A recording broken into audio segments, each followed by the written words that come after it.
Kemudian peralatan dari batu sudah halus, sudah mulai bercocok tanam. Peralatan yang digunakan antara lain kapak persegi.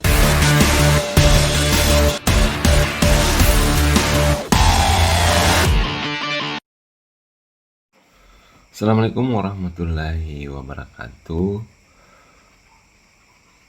Di kesempatan video kali ini saya akan membahas tentang soal OSN IPS prediksi tahun 2024.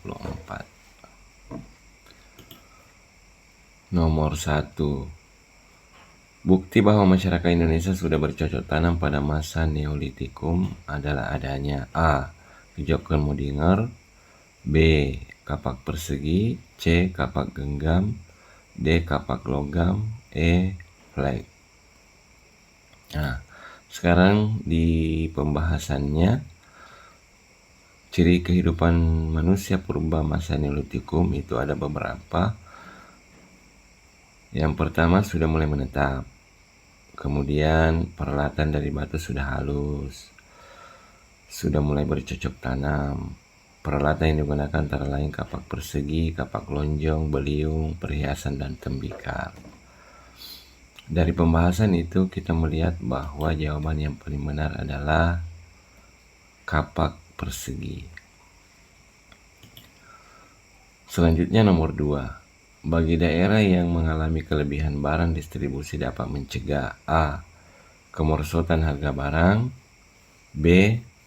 Kenaikan harga barang, C. Kelangsungan barang, D. Kenaikan harga dan kelangkaan barang, E. Persaingan harga. Nah, sekarang kita lihat pembahasannya. Jadi tujuan distribusi itu menyampaikan barang dari produsen ke konsumen.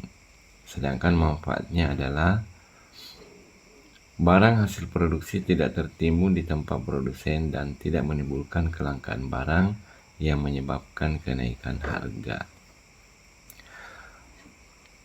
Dari pembahasan tersebut kita melihat bahwa distribusi itu dapat mencegah kenaikan harga dan kelangkaan barang. Jawaban yang paling tepat adalah bagian D. Selanjutnya nomor 3. Penyebab terjadinya urbanisasi yang disebabkan oleh akibat daya tolak daerah pedesaan kecuali A.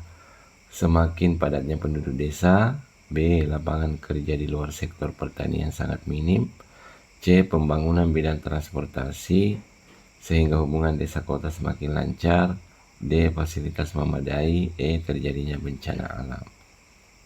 Nah, sekarang kita lihat pembahasannya. Jadi daya tolak daerah pedesaan itu adalah penduduknya semakin banyak sehingga tanah pertanian tidak mencukupi kebutuhan penduduk. Kemudian ada lapangan kerja di luar pertanian sedikit. Pembangunan di bidang transportasi mempermudah hubungan desa kota. Kemudian terjadinya bencana alam seperti banjir, kemarau panjang, adanya wabah penyakit. Kemudian kurangnya fasilitas. Itu yang menjadi daya tolak daerah pedesaan. Sehingga dari pembahasan tersebut kita melihat dari pertanyaannya yang mengatakan penyebab terjadinya urbanisasi disebabkan akibat daya tolak daerah pedesaan kecuali. Jadi yang bukan adalah adanya fasilitas yang memadai. Jawaban bagian D. Sekarang nomor 4. Manajemen konflik dari sudut pandang hasil yang diperoleh masing-masing pihak yang terlibat konflik. Hasil menang-menang dapat berarti A. Kedua belah pihak terlibat tidak sepakat untuk menyelesaikan masalah, B. Penggunaan pengaruh dan kekuasaan untuk memenangkan konflik, C. Masing-masing pihak menghindari kesulitan atau masalah yang lebih kompleks, D. Menciptakan konsensus atau kesepakatan bersama, E. Mengurangi tingkat ketegangan. Nah, sekarang pembahasannya. Pola penyelesaian konflik dapat dilihat dari sudut menang kalahnya pihak yang terlibat. Antara lain bentuk kalah-kalah atau menghindari konflik. menghindari masalah yang timbul atau kedua belah pihak tidak sepakat untuk menyelesaikan masalah, itu dikatakan bentuk kalah-kalah. Kemudian kalau bentuk menang kalah atau persaingan, ini salah satu pihak memastikan diri menjadi pemenang dengan menggunakan kekuasaan atau pengaruh.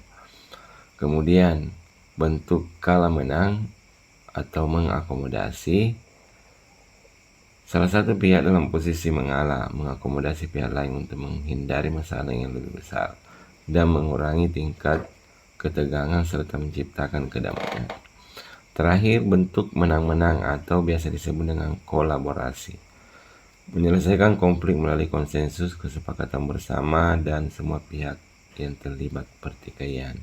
Jadi jawaban yang paling benar adalah bagian D, menciptakan konsensus atau kesepakatan bersama.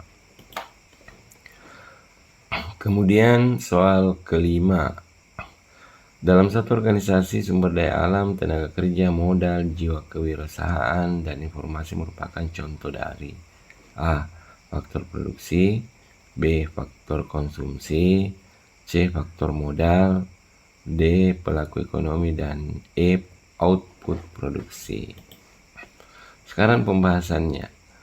Faktor-faktor produksi itu terdiri atas ataukah sumber daya alam, sumber daya manusia, modal, kewirausahaan yang ada pada soal itu adalah termasuk faktor produksi.